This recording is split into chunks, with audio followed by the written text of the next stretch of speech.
প্রিয় দর্শক শ্রোতা, আসসালামু আলাইকুম এবং অশেষ শুভকামনা সবার জন্য। আজ অপরাহ্নে জাতীয় সংসদে ব্যারিস্টার রুমিন ফারহানার এক সম্পূরক প্রশ্নের উত্তরে কথা বলছিলেন আমাদের শিক্ষামন্ত্রী ডক্টর আ.ন.ম এহসানুল হক মিলন। আমি সংসদ অধিবেশন থেকে উদ্ধৃতি দিচ্ছি এই জন্যে যে এটি খুব সম্ভবত দুটোর কিছু সময় আগে ঘটেছে ঘটনাটি, তো যাতে আপনাদের সঙ্গে একটু আপডেট শেয়ার করতে পারি। শিক্ষার্থীদের সঙ্গে, এইচএসসি পরীক্ষার্থীদের সঙ্গে, শুধু এইচএসসি পরীক্ষার্থী না, অভিভাবকদের সঙ্গে আমি বলবো, এইচএসসি পরীক্ষার্থী এবং তাদের অভিভাবকদের সঙ্গে বিশেষভাবে শিক্ষামন্ত্রীর এই মুহূর্তে যে একটি টাগ অফ ওয়ার চলছে সেই বিষয়ে আপডেট দেবার জন্য আমি একটু সংসদ নিয়ে ঘাটাঘাটি করছিলাম। তো সেখানে শিক্ষামন্ত্রী তার বক্তব্য দিলেন। তো আমি একটু অবাক হয়ে লক্ষ্য করলাম যে তার বক্তব্য একেবারেই গতানুগতিক। ব্যারিস্টার রুমিন ফারহানা জানতে চাইছিলেন যে পরীক্ষাটি 2-4 দিন পিছিয়ে দেওয়া যেত কিনা।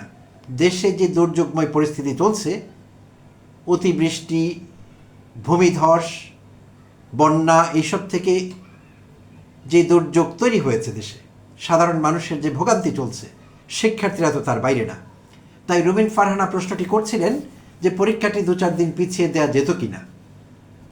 তো জনাব মিলন সেলফ ডিফেন্সে কিছু কথা বললেন। পুরো বিষয়টি আমার কাছে মনে হলো জাস্ট নিজেকে ডিফেন্ড করা। পরিস্থিতির ভয়াবহতা তিনি বুঝতে পেরেছিলেন, এটি আমার একবারের জন্য মনে হয়নি, এবং তার মধ্যে কোনো রকমের সিম্প্যাথি বা এমপ্যাথি, সহানুভূতি অন্যের জন্য কিছুই দেখা যায়নি। আসলে আমি খুব দুঃখিত আমাকে এইভাবে কথাটি বলতে হচ্ছে। তিনি জাস্ট নিজেকে ডিফেন্ড করলেন। মাঠ পর্যায়ের প্রশাসনিক কর্মকর্তাদের উদ্ধৃতি দিলেন যে মাঠ পর্যায় থেকে উপজেলা, জেলা পর্যায় থেকে ইউএনও এবং জেলা প্রশাসক সাহেবরা তাকে জানিয়েছেন যে সব ঠিকঠাক আছে, ওখানে পরিস্থিতি স্বাভাবিক ছিল, পরীক্ষা নেবার মতো ছিল।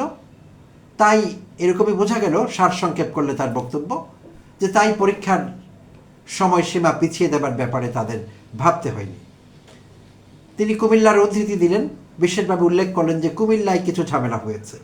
তো আসলে প্রিয় দর্শক শ্রোতা, এটি খুব খুব দুঃখজনক। আমি জানি না তার কাছে আপডেটস ছিল কিনা। শুধু কুমিল্লায় নয়, বহু জায়গায় এই অতিবৃষ্টির কারণে শিক্ষার্থীদের সমস্যা হয়েছে, রাজধানী থেকে শুরু করে বহু জায়গায়। এবং বহু জায়গায় আমরা দেখলাম শিক্ষার্থীরা রাস্তায় পড়ে যাচ্ছে। ম্যানহোল, পটহোল, নানান রকম ব্যাপার আছে আমাদের রাস্তাগুলোতে। বৃষ্টি হলে আর বোঝা যায় না কোনটি কি। অনেক সময় জীবন সংশয় হয় কারো কারো। এই সেদিনও গাজীপুরে একজন এরকম ড্রেনের মধ্যে ঢুকে গিয়েছিলেন, এক মহিলা, আর বেরোতে পারেননি। তো এগুলো অহরই হচ্ছে। আর অসংখ্য ভিডিও ক্লিপ আপনারা দেখেছেন, বিভিন্ন জায়গায় ছড়িয়ে পড়েছে। টেলিভিশনের স্ক্রিনে চোখ রাখলে দেখা যায়, ইউটিউব চ্যানেলগুলোতে সয়লাভ সব কিছু। অসংখ্য ভোগান্তির দৃশ্য শিক্ষার্থীদের। কেউ পড়ে গিয়েছেন দ্রুত ক্রস করতে গিয়ে, কারো অ্যাডমিট কার্ড ভিজে গেছে, কারো এই পর্যন্ত ময়লা পানিতে ডুবে গেছে। একটি ভয়ঙ্কর পরিস্থিতি। কেউ নৌকা দিয়ে যাচ্ছে। প্রিয় দর্শক শ্রোতা, আমি থাম্বনেইলে একটি নৌকার ছবি অ্যাড করেছি, এগুলো কিন্তু রিয়েল পিকচার। আর কোনো কোনো জায়গায় পরীক্ষার সেন্টারে, যেই রুমগুলোতে বসে শিক্ষার্থীরা পরীক্ষা দিচ্ছিলেন, সেখানে পানি উঠেছে। সেই পানির মধ্যে টেবিল চেয়ার দেওয়া আছে, বেঞ্চ রাখা আছে, সেখানে বসে তারা পরীক্ষা দিচ্ছেন। তো পরিস্থিতি বর্ণনাতীত, হৃদয় বিদারক, এবং এটি সহ্য করবার মতো নয়। তো জনাব মিলন সাহেব শুধু সেলফ ডিফেন্স নিলেন, কোনো দুঃখ প্রকাশ করতে আমি তাকে শুনলাম না যে তিনি আন্তরিকভাবে দুঃখিত এই সিচুয়েশনের জন্যে। শিক্ষার্থী এবং অভিভাবকদের ভোগান্তি হয়েছে, সেই জন্য তিনি দুঃখিত, আমি এমন কিছু শুনতে পেলাম না। বাট জাস্ট নিজেকে ডিফেন্ড করলেন অন্যদের উদ্ধৃতি দিয়ে। অন্যরা তাকে জানিয়েছে যে সব ঠিকঠাক আছে। খুব কষ্ট পেলাম প্রিয় দর্শক শ্রোতা। তো এই মিলন সাহেবকে নিয়ে উৎফুল্ল হয়ে প্রায় 5 মাস আগে আমি আমার চ্যানেল থেকে এপিসোড করেছিলাম। কারণ বিএনপির 2001 থেকে 2006 যে সরকারটি, সেই সরকারে মিলন সাহেব শিক্ষা প্রতিমন্ত্রী হিসেবে বেশ নাম কামিয়েছিলেন নকল রোধ করে। তো নকলের ভয়াবহতা ছিল সেই সময়, আর সেই বিষয়টি খুব প্রাসঙ্গিক ছিল। তো সেই জন্য যখন জানতে পারলাম তিনি শিক্ষামন্ত্রী হচ্ছেন, মনে হলো যে তিনি হয়তো ভালোই চালাবেন মন্ত্রণালয়। আর ইতিমধ্যে বয়সের সঙ্গে সঙ্গে তার পরিপক্কতা অনেক বেড়েছে আগের চেয়ে।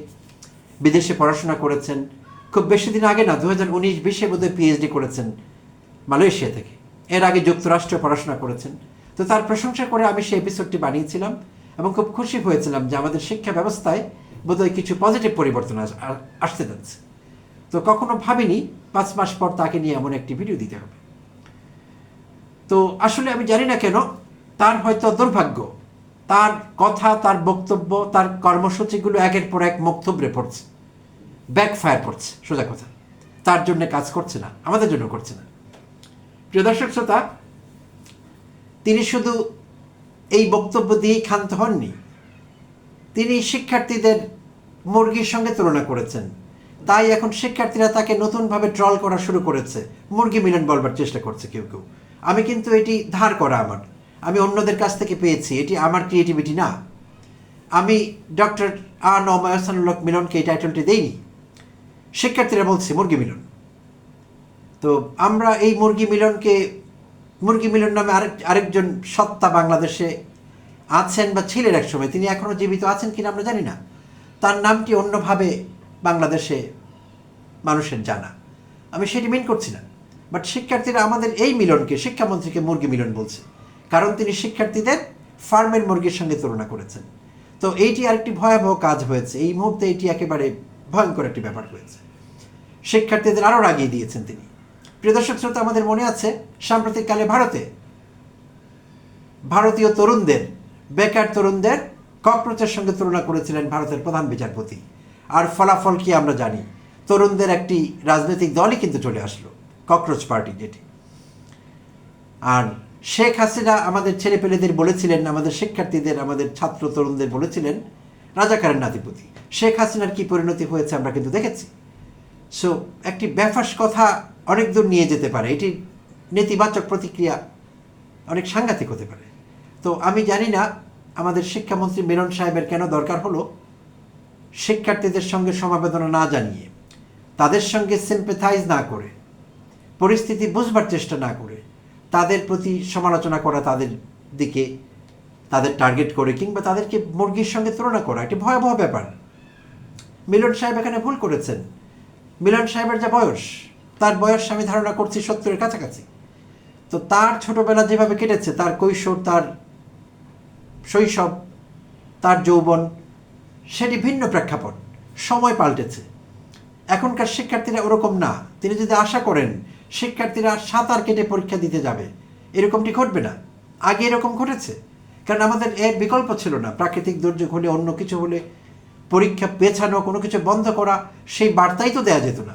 এখন তো চাইলে ঘন্টায় ঘন্টায় বার্তা দেওয়া যায়, গণমাধ্যমে, যে কোনো সামাজিক যোগাযোগ মাধ্যমে দেশের জনগণের সঙ্গে কানেক্ট করা যায়, তাদেরকে জানানো যায় সরকারি সিদ্ধান্তগুলো। 30, 40, 50 বছর আগে সেটা তো ভাবাই যেত না।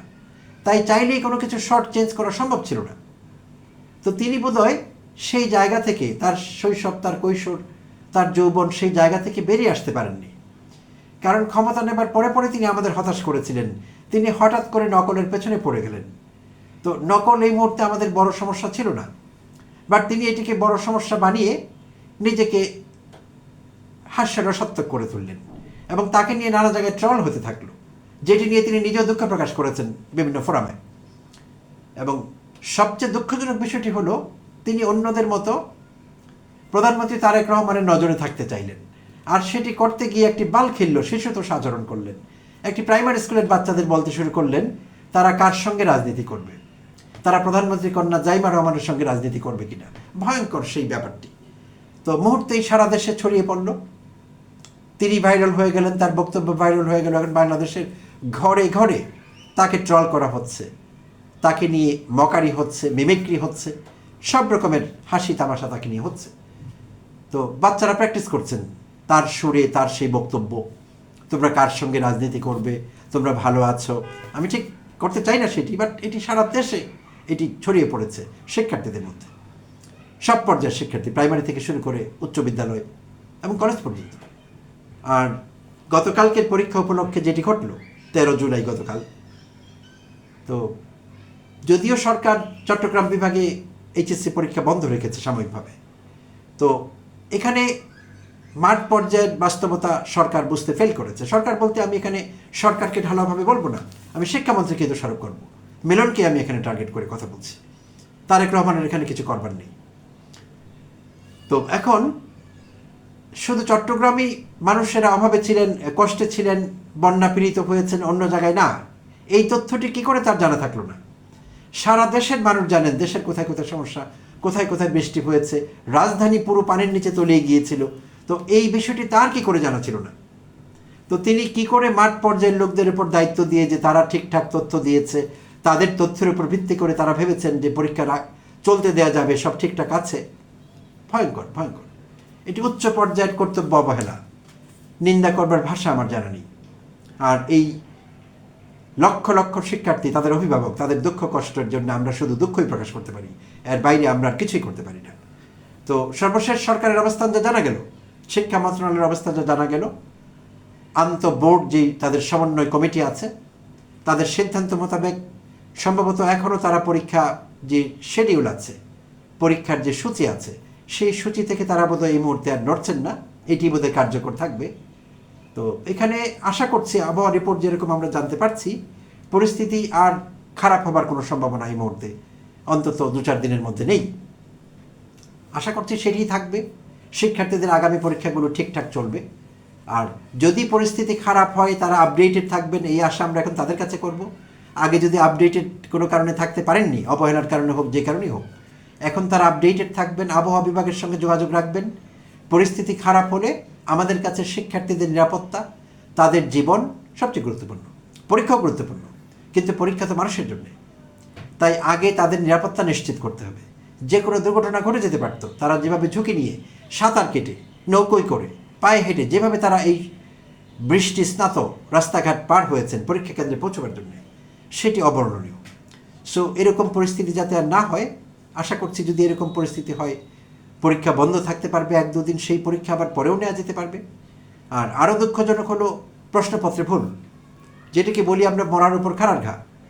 এমনি শিক্ষার্থীদের সমস্যার কোনো শেষ নেই, তার উপর আবার পদার্থবিজ্ঞান যে পরীক্ষাটি, সেখানে সৃজনশীলে 2টো পরীক্ষায় 2টো প্রশ্নপত্রে প্রশ্নে ভুল পাওয়া গেছে। তো সেইটি নিয়েও শিক্ষার্থীরা মন খারাপ করেছেন। তো যদিও তাদের বলা হয়েছে তারা যাচাই বাছাই করে দেখবেন, যদি সত্যিকার অর্থে সেখানে ভুল কিংবা কোনো বিভ্রান্তি থেকে থাকে, তাহলে তাদের সেখানে পূর্ণ মার্কস দেওয়া হবে, এই কথা বলে আপাতত তাদের আশ্বস্ত করা হয়েছে। বাট এই মুহূর্তে দেশের যে পরিস্থিতি, শিক্ষার্থীরা শিক্ষামন্ত্রী মিলন সাহেবের পদত্যাগে অনড় সবাই। আর তিনি যদি পদত্যাগ না করেন, তিনি হয়তো জোর করে থেকে যেতে পারবেন, শিক্ষার্থীরা আন্দোলন সংগ্রাম চালিয়ে যাবেন, তিনিও তার দায়িত্ব পালন করে যাবেন, থেকে যাবেন, কিন্তু এটি তার জন্য সম্মানের হবে না। ইতিমধ্যে তাকে নিয়ে যা যা ঘটেছে, তিনি সম্মানের জায়গায় নেই। তাই তার ভালোর জন্য সবচেয়ে সম্মানজনক হবে এবং পরিস্থিতি ভালোভাবে মোকাবেলা করার জন্যে সরকারের জন্য ভালো হবে তিনি যদি এই পদ থেকে সরে যান, সবচেয়ে সম্মানের হবে তার জন্য আমি মনে করি। সো তিনি বিষয়টি ভেবে দেখতে পারেন, না হলে আগামী দিনে তাকে হয়তো লোকেরা আবার নানা নামে, যেই টাইটেলটি আমি এখন ব্যবহার করেছি সেইভাবে তাকে নিয়ে ট্রোল করা আবার শুরু হতে পারে। সুপ্রিয় দর্শক শ্রোতা, অনেক অনেক ধন্যবাদ জানবেন সঙ্গে থাকবার জন্যে। এই বিষয়ে আবার কোনো আপডেট থাকলে হয়তো আপনাদের কাছে নতুন কোনো এপিসোড নিয়ে আসবো। কথা হবে পরবর্তী এপিসোডে।